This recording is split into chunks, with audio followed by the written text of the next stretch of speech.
All right, I'm with Tolbert Matthews, head coach of the Seaforth football team. Coach, second year for you in the program. It was a successful first one, right? Conference title, shared that with Webb, got into the playoffs and got a playoff win, and now you guys are back for, like we said, second season under your leadership. So, Coach, what's been the biggest message this offseason coming off of a season like that and kind of, I guess, getting the boys prepared for another year to maybe build on last year's success and maybe exceed it? The biggest message for me has been last year is over. We got new goals, new dreams, new expectations. So the boys know that we're trying to dominate our out-of-conference play. We're trying to win our conference. We're going to get back in the playoffs, and we're trying to make a playoff run. That one win was not good enough. We've seen what we can do, and we know we got more in the tank. Got you. Yeah, and I'm going to start with the big losses from last year, right? You lost a pretty good senior class led by Nick Gregory, Patrick Miller, of course, some guys on defensive end as well. Just how have you guys and how did the players kind of attack that, right, with losing what you guys lost and kind of stepping up to fill in those roles? Well, yeah, we was young last year. We're young this year. Those seniors we lost 17 seniors. That's crazy to think as a first-year head coach. But I still say we was young because we had a bunch of sophomores and a bunch of freshmen that played for us. So those guys are back. We have the guys that played on JV. Those guys were up playing with us, and they want an opportunity to show, hey, they could be the new Nick Gregory or the Patrick Miller of the Seaforth football. These guys, they're in a fine time right now. They know that they have a lot of eyes on them. They know they have high expectations, and so they're trying to answer that. They want to answer the call.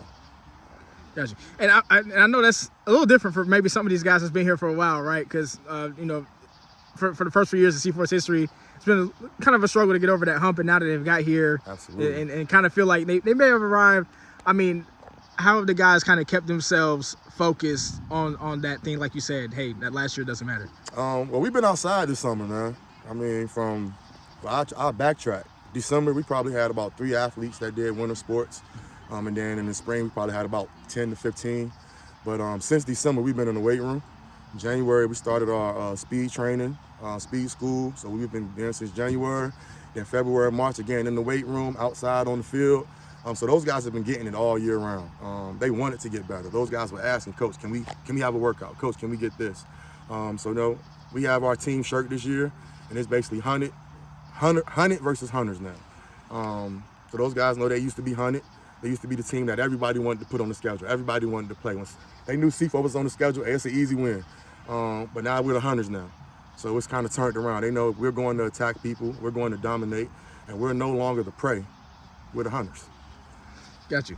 Yeah, and going into this year with that new mindset, who are the guys that you've seen so far, these early practices, also some workouts and all throughout the offseason, that you are expecting to kind of step up and have a big year for you? Okay, well, of course, on the offensive side, we got our Duncan Parker quarterback, Max Henchman.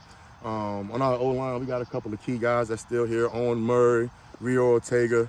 We got a young guy, Brian Forrest, coming up that's been doing good, Hunter Nelson. So we're big on the O-line. I think our smallest guy on the O-line is probably about 230, 240. So we're looking pretty good there. On the defensive side, we need Jude O'Neal to be a guy for us this year. We got Jace Jones out there on the island by himself handling the business. Tyler Truesdale and Nolan Grenier is going to hang the inside. And then we got the young boy, Karen Pulley, on our defensive end. Jesus, man. We have some guys. But the special one that they're going to be knowing about now is Jeremiah Gilmore. He's a up-and-coming sophomore. He is a power forward player, and they're going to know that this year. What position does he play? He's a D-tackle. Got you. Yeah, and I guess, what is it about Jeremiah that makes him so special? Oh, man, Jeremiah is explosive, straight dominator, speed, always in the weight room, one of the strongest kids that we have. But, again, he's so young, raw talent. So, again, as he keeps taking the coaching, getting the extra training on the side, continuing to lift, I have no doubt in my mind he's going to be a powerful guy. Got you. Yeah, and also I want to ask about Duncan, too, because same thing. I kind of asked you last year, right, with his progression as a quarterback. You really poured into him.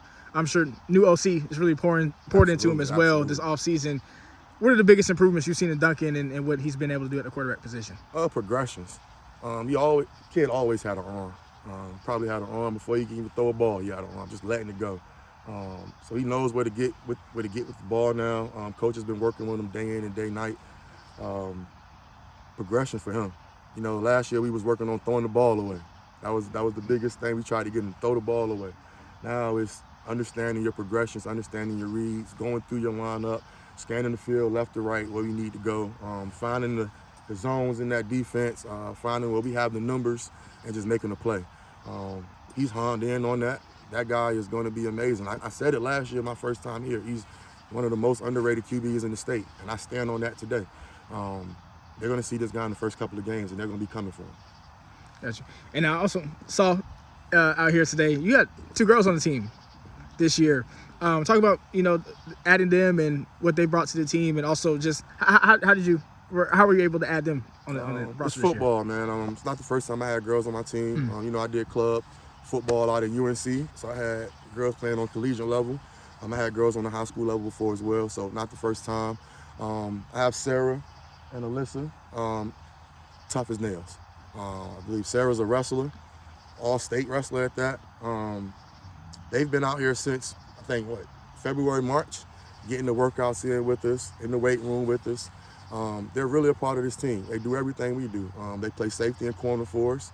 You'll see them get in the game. They're going to get some time. One thing about them, we keep them around because they hone in and they listen to detail. They're very detail-oriented.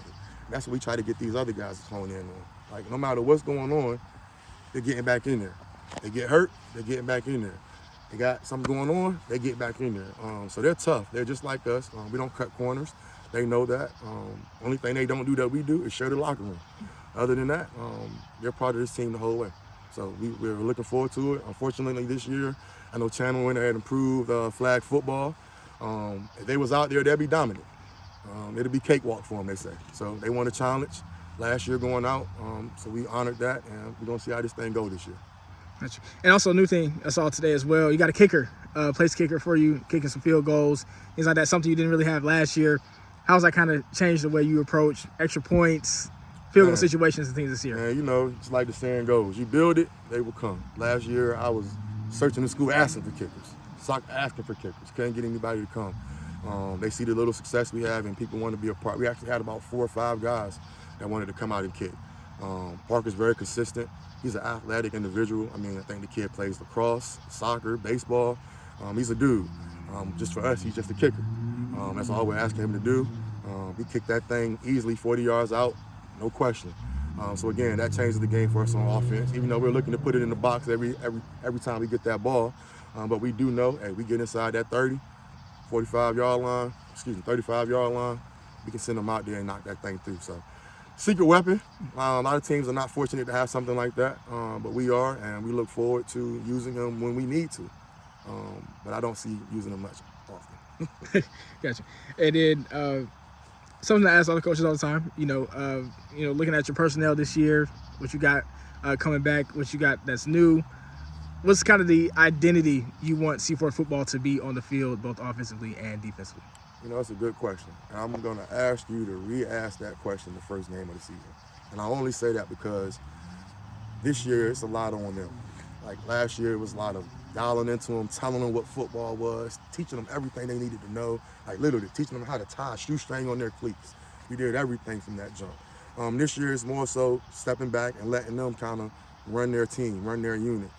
Defensively, we have that right now. Offense is taking a little bit of time, but we have a new OC, and it's coming together real smooth and fast. We're doing things now that we didn't get to in week 3 or 4 last year.